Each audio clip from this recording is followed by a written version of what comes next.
This guy's great. I've had the pleasure of seeing him a bunch of times. This next comic has been, he wrote this, putting in time at every dirtbag bar from Richmond to Baltimore, all the way from the mean streets of McLean. Please welcome Jim Elliott.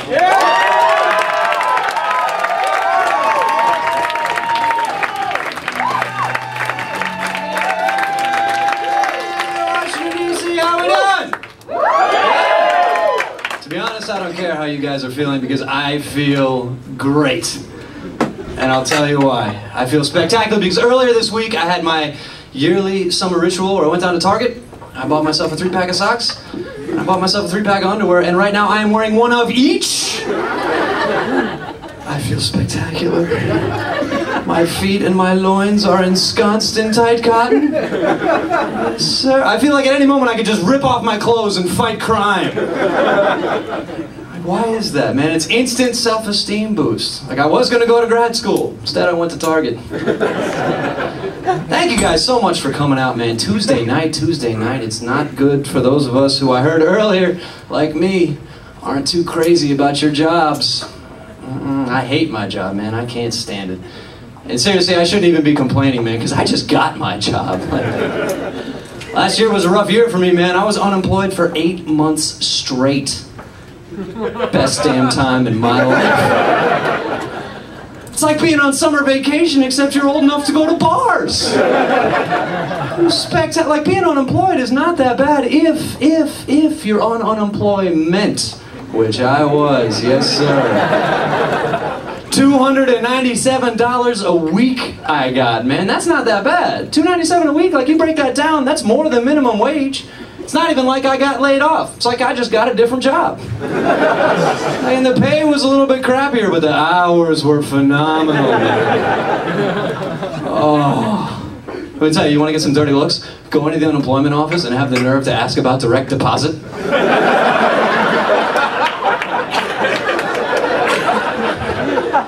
I don't know why that's such a big deal, man. Like, I'm trying to go to the bank every week.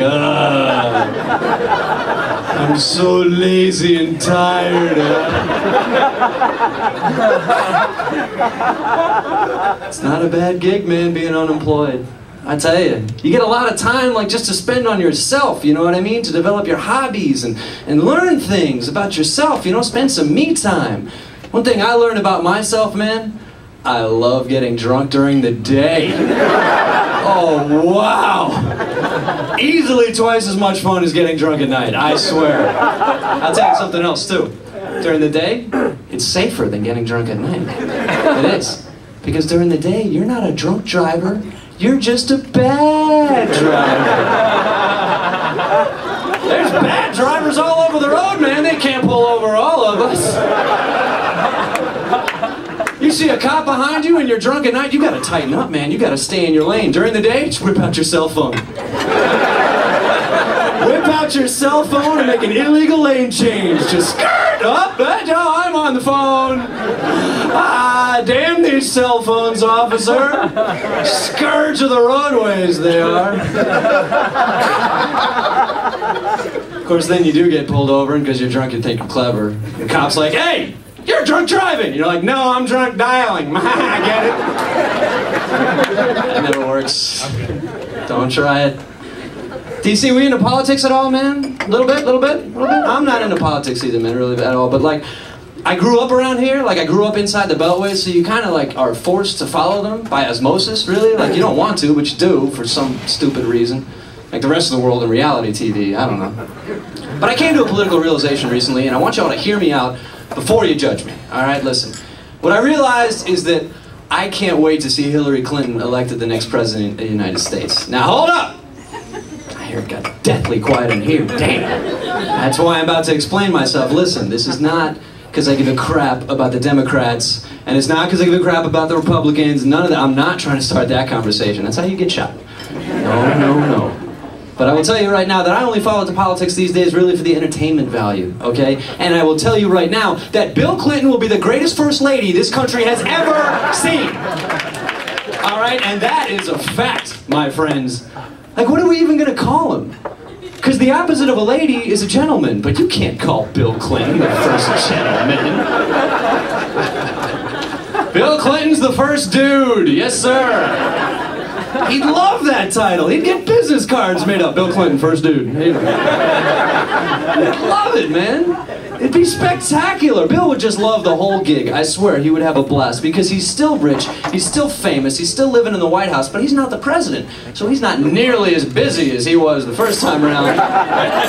He can spend all his time chasing tail the way he always wanted. You know what I mean? Bill's gonna be sitting at his computer going, I wish they had this MySpace thing when I was president. Let me tell you, Craigslist Casual Encounters was not getting it done, my friends. Did you see that heifer I wound up with? Blue dress, blue tent! The best part is going to be when you think about, like, Bill Clinton's going to have to do the jobs that it's traditionally the first lady's job to do, man. Like, her #1 priority, really beyond anything else symbolic that she does, is that when visiting dignitaries and heads of state come to town, the first lady's job is to entertain their wives while their husbands are at weddings.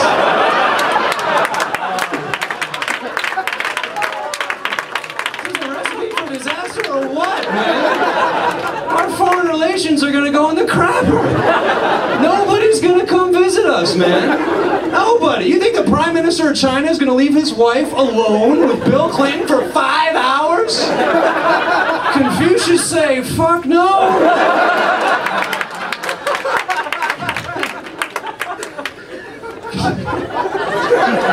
Sorry. Who's from Virginia in here, like me? Yes, sir, man. So maybe you guys know what I'm talking about. I was driving around close to the Beltway. I was driving down Route 7, middle of the day on a Saturday, right? And dead stop traffic. Middle of the day on a Saturday. What the hell's going on? I realize I'm driving by the McLean Bible Church, and they're having an event. And this event necessitates the closing of the road. The McLean Bible Church. And I was 3 hours late. It's a Saturday! 1 day early. But anyway, I got a couple of beefs in the McLean Bible Church. Well, now anyway. But my first is their name. McLean Bible Church. That is redundant. All churches have Bibles. Okay, if there was a comic book church or a Penthouse Forum church, then I could understand. You know? You'd have to specify which church. Oh, the Bible Church, yes. I'm familiar with that. But my main beef with them, man, is their preacher of theirs.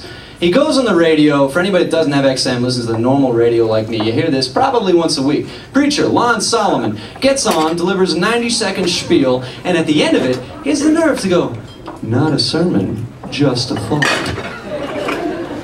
And I'm sitting there thinking to myself, listen, you just told me how to live my life in accordance with Scripture and how Jesus will be happy if I do that. That was a sermon. You are an asshole. Not an insult. Just a thought. But hang on a second. Thank you very much. But I agree with them on one thing, man. Me and the fundamentalists, we got one thing in common. Both they and I cannot wait for the rapture. Can't wait. I tell you, it's going to be spectacular. Because the rapture, as was explained to me, is the second coming, the end of days. You know what I mean? Like the heavens will part and there'll be a flourish of trumpets and the 4 horsemen come riding in, and everybody that has accepted Jesus into their hearts and, apparently hates minorities, gays, and women will just ascend up to heaven in a beam of light like poof. No more Christians. And me and all my friends are going to be going, you mean we can just take any of these cars? There'll be a voice from heaven going, no, not any of these cars, just the ones with the silver fish on the back. They got that bumper sticker on there, says, Jesus is my co-pilot. Jesus is my car dealer. Yes, sir. At Jesus Motors. Your son's your credit.